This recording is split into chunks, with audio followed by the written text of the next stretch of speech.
Good day, this is World News from NFTV News Center. I am Victoria Anyonleye. The Senate has deferred consideration of the Electoral Act 2022 Bill 2026, opting to subject the proposed amendments to further scrutiny before taking the final decision. The decision followed deliberations on the report of the Senate Committee on Electoral Matters joint plenary held in the absence of the committee's chairman, Senator Simon Lalong. Lawmakers resolved to step down debate on the report to allow senators more time to study the bill, with consideration now scheduled to resume today.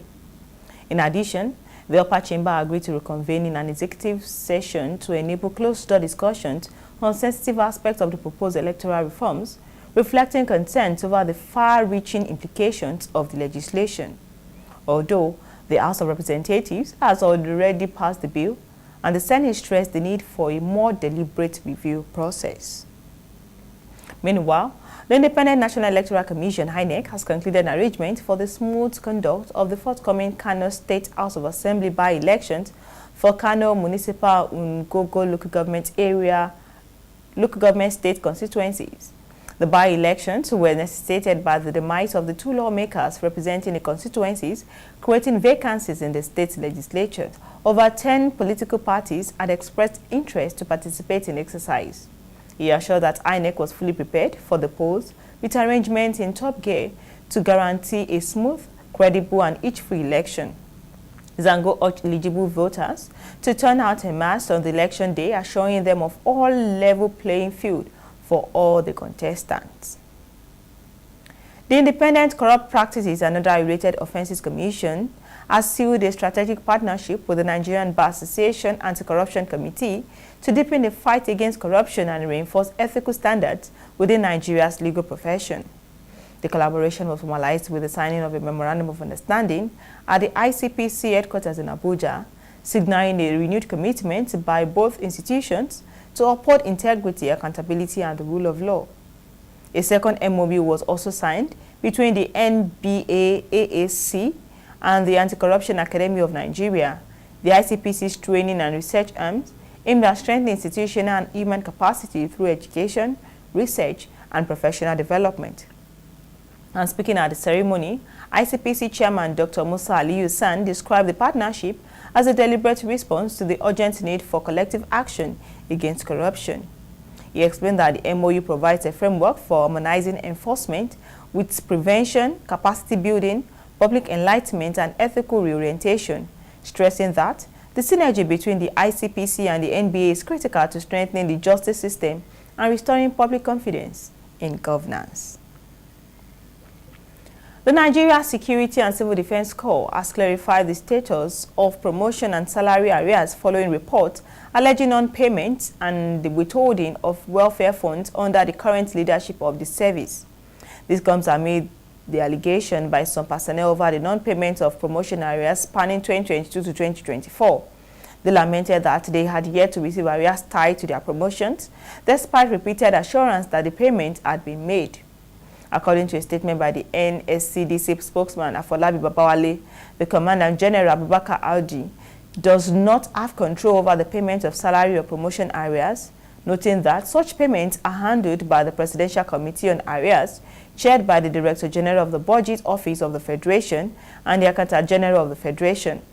Babawale said the current leadership inherited 5 years of unpaid salary arrears on assumption of office in 2021 and facilitated the clearance of arrears from 2015 to 2019, benefiting over 37,000 personnel.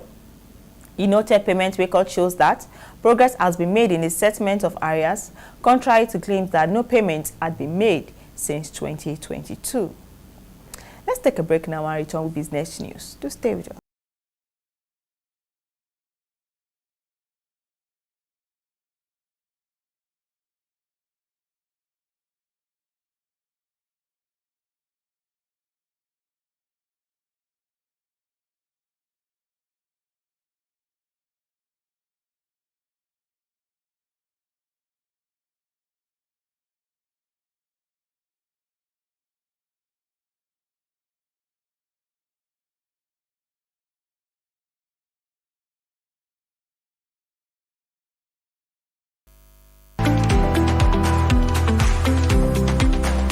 Welcome back from that break and on business. The Minister of Communications, Innovation and Digital Economy, Dr. Bosun Tijani, has revealed that Nigeria's ambition to build a $1 trillion economy can only be achieved if digital growth is anchored on trust, data protection and shared prosperity. Dr. Bosun Tijani said this at a news conference to mark Global Privacy Day 2026, organized by the Nigeria Data Protection Commission, NDPC. The theme of the day was privacy in the era of emerging technologies, trust, ethics and innovation. The minister said President Bola Tinubu had been clear about his economic vision and the central role of the digital sector in achieving it. The minister stressed that connectivity without protection was incomplete, describing data protection and privacy as the foundation of trust, safety and sustainability in the digital economy. And the Central Naval Command has intensified its strategic engagement with action targets. The flag officer commanding Central Naval Command, Rear Admiral Suleiman Ibrahim, hosted a high-level meeting with maritime stakeholders and industry partners, which was followed by threats to Nigeria's economic heartbeat. And a major highlight of the meeting was oil in its maiden meeting with maritime partners. He emphasized that the Navy's primary role is to create a sword to a fresh record near $5,600, while oil rallied after Donald Trump ramped up geopolitical tensions with its strengthened military strike on Iran. The surge in safe-haven precious metals also saw silver hit another peak and has also been helped by a softer dollar, sparked by speculation that the United States president is happy to see the world's reserve currency weaken. An uneventful policy announcement will come down as Trump prepares to name his pick as the next governor. Trump said Tehran needed to negotiate a deal over its nuclear program, which the West believes is aimed at making an atomic bomb. You're still watching World News from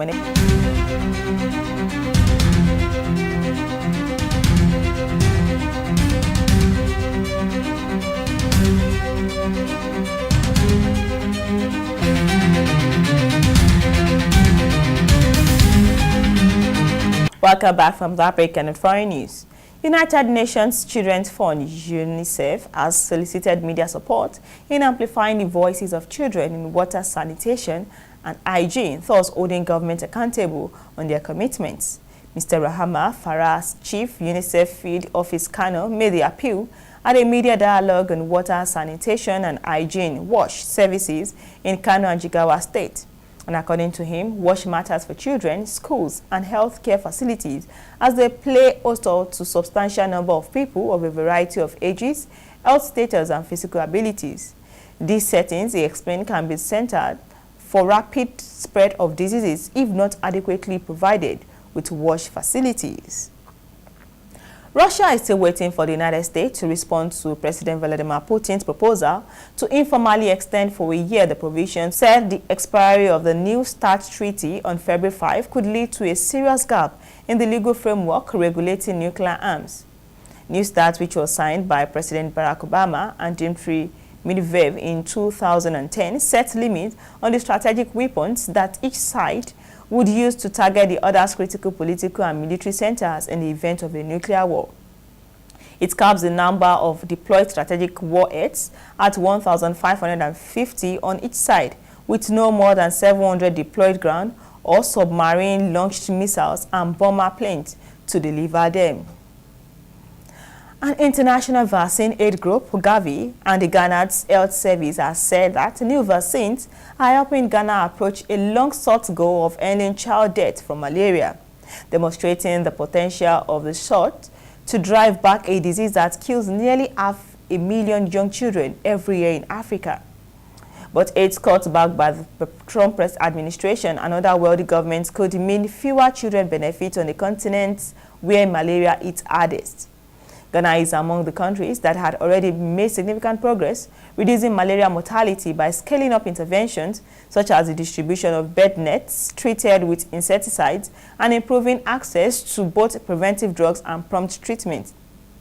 Dr. Selman, who heads Ghana's immunization program, said 2 new vaccines, one developed by British drug maker GSK, the other by Oxford University and the Serum Institute of India, are helping close the remaining gap.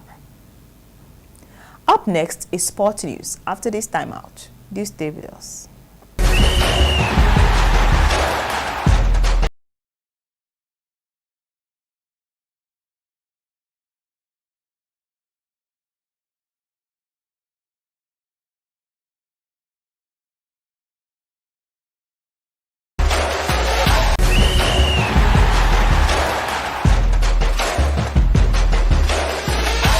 Welcome back now on sport.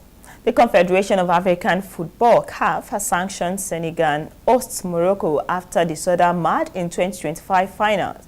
CAF said its disciplinary board punished the Senegalese and Moroccan federations, players and officials for breaching the CAF disciplinary code during and after the finals.